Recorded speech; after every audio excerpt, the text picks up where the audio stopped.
네, 김우신의 슈퍼액션 이어가겠습니다. 동양종금증권 강남프라임 지점으로 갑니다. 김우신 부장입니다. 부장님 안녕하십니까? 네, 안녕하세요. 네.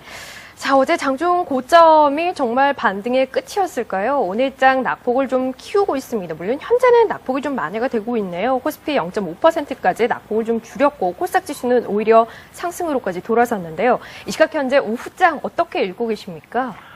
네, 단기 급등에 따른 차익 매물이 출회되는 날이다. 이렇게 이해하시면 딱 맞을 것 같습니다. 1704포인트부터 시작을 해서 반등이 1928포인트대까지 약 224포인트 정도 나왔는데요. 그 이후 13% 정도 나왔습니다. 그 이후에 단기 차익 실현 욕구가 좀 나오는 그런 모습이죠. 그렇기 때문에 차익 매물이 좀 출회되는 날이 어제 오후부터 진행이 되고 있고요. 오늘은 또 금요일이죠. 주말을 앞둔 금요일로 인해서 매수 공백이 좀 이어지고 있습니다. 투자 주체들이 어떤 활발하게 어떤 금요일에 그런 그 매매를 하지 않고 있는 그런 부분들도 시장이 약간 그 조정 국면으로 들어가는 데 있어 일조를 하고 있는 그런 대목이라고 보고 있습니다. 자, 그래서 어떤 전략을 구사해야 할 것인가 잠시 후에 얘기를 좀 이어가 보도록 하고요. 종목부터 간단하게 좀 체크를 할게요. 오늘은 이슈가 있는 두 종목을 준비했습니다. 일단 오늘 상한가까지 치솟아 있는 안철수 연구소, 그리고 오늘 또 한 6, 7%대 급등하고 있는 종목입니다. 한국항공우주, 이렇게 두 종목에 대해서 따라가는 것 어떠냐라는 궁금증 갖고 계신 분들이 있는 것 같아요. 어떤 조언 주실까요? 네, 먼저 우선 안철수 연구소에 대해서 말씀을 드리겠습니다. 제 의견은 중립 의견인데요.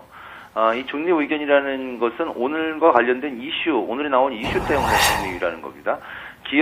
안철수 교수의 그런 그 서울시장 그 출마 가능성 이런 부분들은 사실 안철수 연구소라는 개별 기업으로 봤을 때는 기업 활동과 직접 관련이 없는 이슈라는 부분이죠. 이런 부분들로 인한 주가 상승은 그렇게 오래 지속되는 경우는 없다라는 점을 좀 말씀을 좀 드리고 싶고요. 안철수 연구소가 기업의 펀더멘탈과 가치 그리고 성장성으로 인해서 가기 위해서는 소프트웨어 업종 내지는 전체적인 그런 부분들의 실제 성장성이 가시화되고 체크가 되는 부분이 나타나야 된다라는 부분을 좀 생각을 해봐야 될 것 같습니다. 참고로 안철수 연구소의 작년 2010년 결산기 기준으로 봤을 때 현재 밸류에이션 값은 PER이 약 24배 정도 수준이기 때문에 조금 더 실적 개선이 이어진다라면 주가가 올라가는 데 있어서 좀 도움이 될 수 있지 않겠는가라는 생각입니다. 한국항공우주 같은 경우에는 제 생각은 단기 매수의 관점을 견지하시는 것이 좋겠다라는 말씀을 드리겠습니다. 우선 오늘 한국항공우주가 상승하는 그런 배경은요, 국산 전투기 양산 기대감이 형성이 되고 있죠.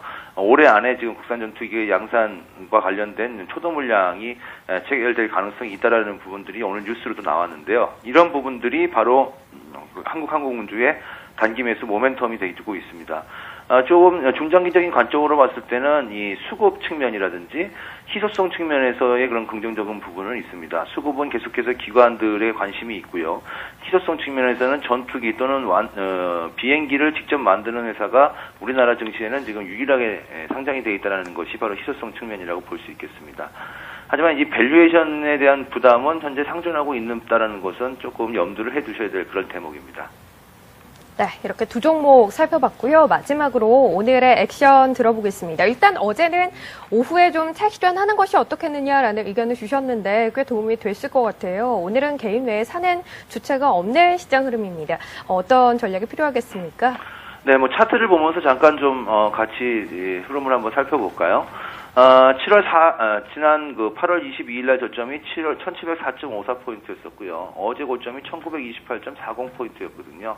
그 상승폭을 정확히 3등분을 해서 나눠보게 되면 첫 번째 3분의 1 되돌림선이 1855 정도에 걸리고요. 두 번째가 1779선, 1780선 정도에 걸리거든요.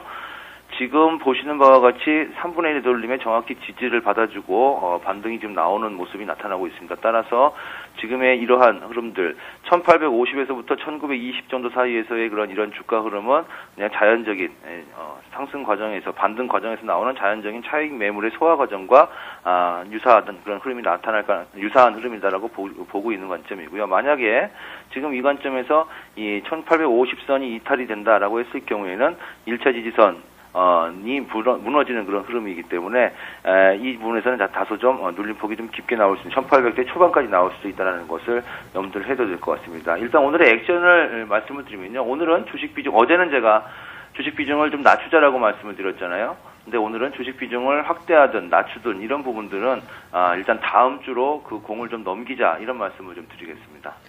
일단 오늘 5일선 부근이 될 것 같네요. 1850, 1860포인트 정도 지지하는지 여부를 확인한 이후에 다음 주에 비중에 대한 조절은 좀 해보자. 액션 이렇게 정리를 하도록 하겠습니다. 오늘 동양종금증권 강남 프라임 지점의 김우신 부장과 함께했고요. 수고하셨습니다. 네, 고맙습니다.